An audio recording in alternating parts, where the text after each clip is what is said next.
Kasus Binomo telah masuk babak baru. Hal ini setelah Direktorat Tindak Pidana Ekonomi Khusus Badan Reserse Kriminal Polri menangkap manajer development dari aplikasi binary option Binomo. Setelah ditangkap, langsung menjalani pemeriksaan pada 1 April 2022 dan saat ini ditetapkan sebagai tersangka. Kasus penipuan trading binary option Binomo yang menjerat tersangka Indra Kusuma alias Indra Kents masih menjadi sorotan publik. Terbaru, Bareskrim Polri menetapkan tersangka baru dalam kasus ini. Tersangka baru tersebut bernama Brian Edgar Nababan. Lantas, siapakah Brian Edgar Nababan? Rupanya Brian Edgar Nababan adalah seorang manajer development Binomo.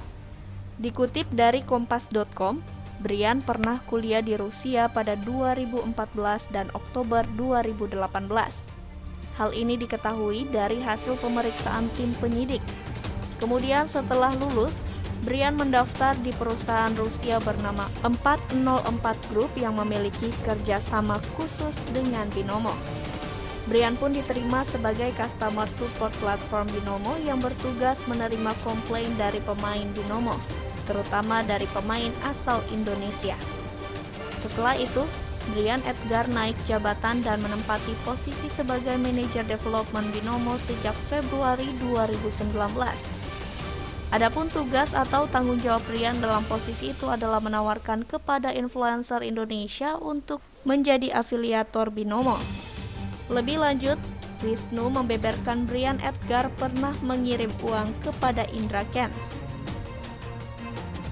Hal itu dilakukan setelah sekitar 1 tahun dirinya menempati posisi sebagai manajer development untuk Binomo. Untuk saat ini, polisi telah melakukan penahanan terhadap Brian Edgar Nababan. Ia ditahan untuk 20 hari ke depan terhitung mulai 1 April 2022.